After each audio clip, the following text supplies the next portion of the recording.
My name is Mrs. Dorothy Yoo, and I teach math and computer science at the Well-Trained Mind Academy. I have been teaching at the Well-Trained Mind Academy since 2017, and I've really come to love my job as an online teacher, and I've found really neat ways to engage students in all of my classes. I do teach a variety of classes, including AOPS classes, traditional math classes, and computer science, and all of the classes are run a little bit differently, but I do like to use student participation in all of my classes. Therefore, in my AOPS classes, we have a lot of interaction where students are able to showcase what they've learned in my class on concepts that I have taught, and typically I will use slides to share and teach a concept on the Blackboard interface, and then students will reiterate and practice those concepts on whiteboard where I can see in real time what students have learned and how students are working out the problems. I also incorporate group work where students are able to work together on problems, and mostly we use that for review or to review concepts or before a test. In my traditional math classes, we do a different format, but we also still use the slides and we use a lot of whiteboard. With time restraints, it just depends how much of that whiteboard time and group work we have, but I do think in order to get the best experience learning that students need to be engaged and participating in each class. With computer science, I have students work together on programs. After lessons are completed, I will teach lessons and show students how to actually code on our Python interface, and using that Python interface I will showcase different sample programs, and students are able to work on that in class and outside of class. So I will show you today how I will teach a sample pre-calculus lesson, and again, all of my classes vary in the styles and the ways I teach, but in general I will have a lesson where I teach a concept and students are asked to show how much of the concept they understand through whiteboard and through the interactions in class. So I will start by showing a problem where students have to use synthetic division to divide a polynomial. So what I would do is to introduce this concept and start by saying that synthetic division is just another tool that might be easier and more efficient when you are trying to divide a polynomial by another polynomial. So with this polynomial here, I would start by writing this polynomial in order from the highest exponent to the lowest exponents.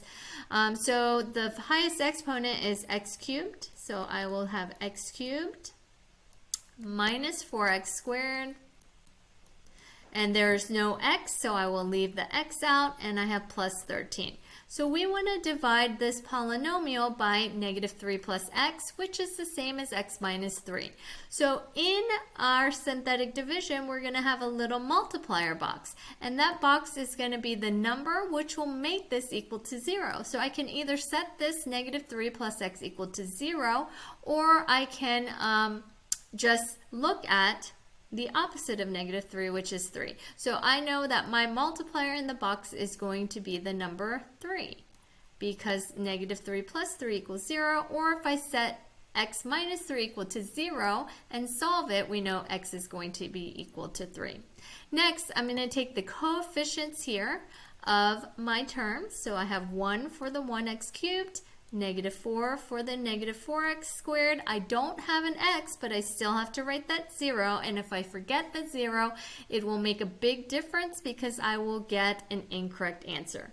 And then finally, I have my 13 here. So before in the past, you've learned how to divide by using long division, but sometimes that takes a long time. What I love about math is that there are different ways to solve problems, and we can come to the same conclusion. So that is one thing that really makes math fun, because there's not just one way to do things. So I will bring down the 1, and I will use that 1 and multiply it with that multiplier box. So 1 times 3 is 3, and then I just add these together. Negative 4 plus 3 is negative 1. Then I will take negative 1 times 3 and I get negative 3. And again, I add 0 plus negative 3, which is 0 minus 3. I get negative 3. Negative 3 times 3 in the multiplier box is negative 9. Okay, and when I subtract here, which is the same as adding a negative, I am ending with 4. So that last number, when you use synthetic division, is always going to be our remainder. Okay, so the next number to the left is going to be our constant. The number after that, going from right to left, is going to be our coefficient of x, and this is our coefficient of x squared. So in the end, if I ask, what is the answer to the division negative 4x squared plus 13 plus x cubed? When we divide by negative 3 plus x, we are going to say x squared minus x minus 3 with the remainder of 4. And we're going to write the remainder as plus 4 over my divisor, which is x minus 3. So instead of writing it as negative 3 plus x, I would write it as x minus 3. So if we were to do long division on this polynomial by this binomial, we would get the same answer, but it would just take a lot longer. So let's do the next one a bit quicker. And so here, this is already in the order from the largest exponent to the smallest exponent. And our divisor here is x plus 3. So we want to know what number here would make x plus 3 equal to 0, and that is negative 3. So I'll put negative 3 in my box here. And then I have the coefficients 2. And there is not an x cubed, so I will use 0 for x cubed. My coefficient of x squared is 1. My coefficient of x is 2. And my constant is negative 1. I will put my line here and start dividing here, okay, by using synthetic division. So I bring down the first number 2. I multiply 2 times negative 3, which is negative 6. Add.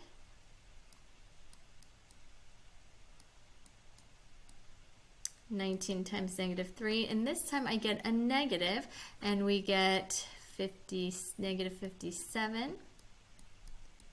This will give me negative 55. And negative 55 times negative 3 is positive, and we're going to get 165. And then negative 1 plus 165 is positive 164. So now what I'm going to do is I'm going to put a rectangle again around that remainder. So remember, the last number is our remainder. And then going from right to left, we have our constant, our coefficient of x, our coefficient of x squared, and our coefficient of x cubed. So my final answer when I divide is 2x cubed minus 6x squared plus 19x minus 55, and now I have my remainder, which is plus 164 over x plus 3. So if it divides evenly, we're going to get a 0 on the end here, which means no remainder. Now, typically at this point, I would have students on whiteboard practice those on whiteboard, and I would take a look and leave feedback in real time, and then we would move on to another concept. So I would explain another concept, such as the 0 is the term used for polynomials. The root is the term used for the equations when we are solving here. So if I look at the polynomial and the polynomial equations, I know that I can factor these into x plus 4 and x plus 3, and factoring is a tool that you have learned from previous classes, including Algebra and Algebra 2. And so when I look at x plus 4 and x plus 3, and I look at the equation, we're going to have x plus 4 times x plus 3 equals 0. Now when I solve those, I'm going to get x equals negative 4 and x equals negative 3. Okay, so when I am referring to the zeros, I would say the zeros of the polynomial are x is negative 4 and x is negative 3, or you can just refer to the zeros as negative 4 and negative 3. For the equation, you would say the roots of the polynomial are negative 4 and negative 3. So that's the slight difference there. Then I would go on and continue the lesson. So I start off my lesson simple, and then we move on to the harder concepts. At the end of the lesson, I typically have what is due this week, and then I also show what is due next week. On my syllabus, I also have an outline of concepts that we're going to cover every week and my testing schedule. So I hope you enjoyed this sample lesson, and I look forward to having you in my class.